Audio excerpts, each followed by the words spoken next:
Hey, what's up? You're watching Sit Down. I'm DJ Sixsmith.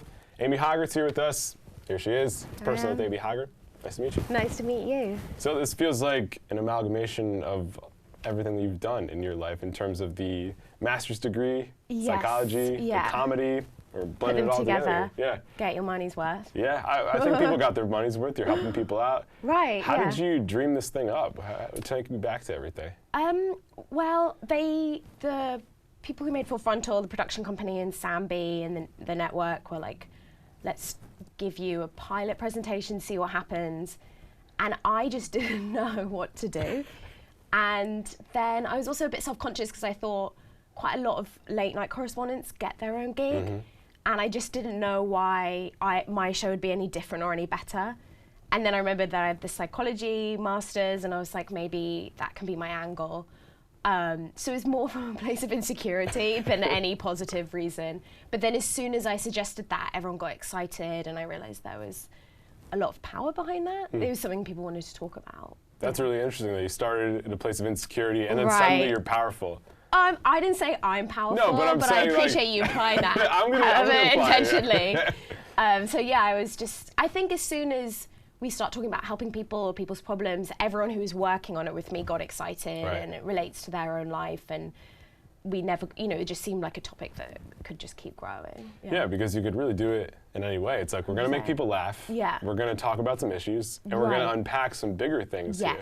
So I'm sure you guys were thinking like, yeah, we could do it with comedy, we could do it with anxiety, we could do it with body image. Like, we could just go, indefinitely. I like it that there's no limit to it, and we could pick any topic really, and it was quite fun coming up with them and seeing what resonated with people in the room. Definitely.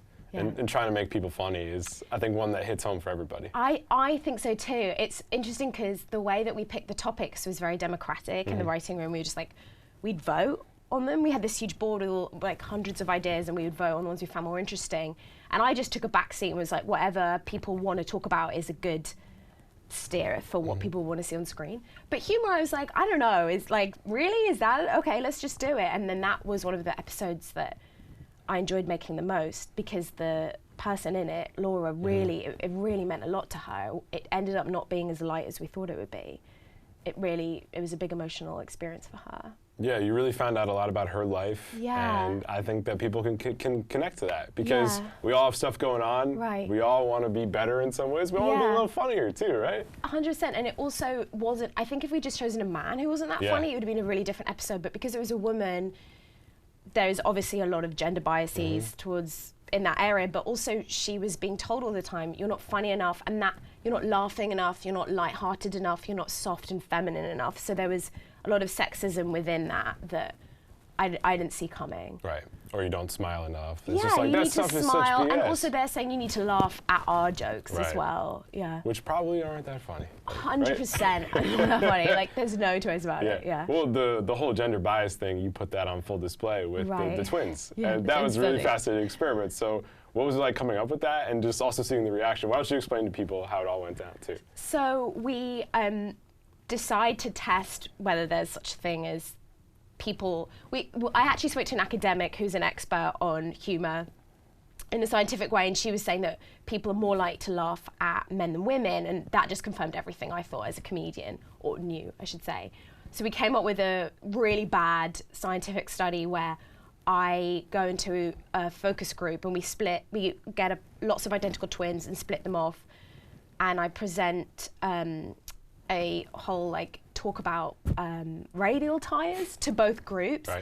One, I'm dressed as a woman, obviously it's very easy, and one as a man, and we see who they find funnier with the exact same speech. Exact same jokes. 100%, and we had jokes at the front and at the end, and we just monitored their reactions and then got them to fill in surveys. And both sides said these jokes are really bad. We put deliberately awful jokes, but they liked the man more and they thought he was funnier. Yeah, despite the jokes. They poked out the subtle differences in there, and that revealed everything that you were going for. Did everybody know they were being filmed? Yes, yes, yes, they have to know that for legal reasons. Otherwise they will be suing us. So yeah, but they didn't mind. They all really they were. afterwards, like, happy, they wanted to meet me. They were all very, I'm sure they're now more curious about your comedy, right?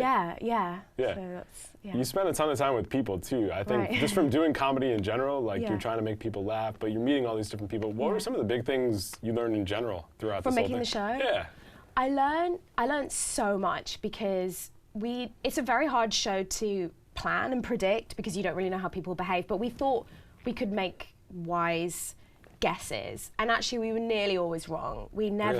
I learned that people really want to just unburden themselves and tell me stuff about themselves, because I'm interviewing you, but there's loads of cameras on and this is going to go on TV, so you'd think that people would be resistant to telling me all their secrets, but actually they always wanted to. I had 3 men in one episode tell me they'd had affairs on camera, and I never prompted it really. Well, once I sort of did, and twice I didn't at all, and they told me. So people want to burden themselves. People are comfortable crying. Like, a lot of the time they came on the show because they kind of wanted to talk about these things. They were sort of burning up inside them, and they had a lot of emotion to release.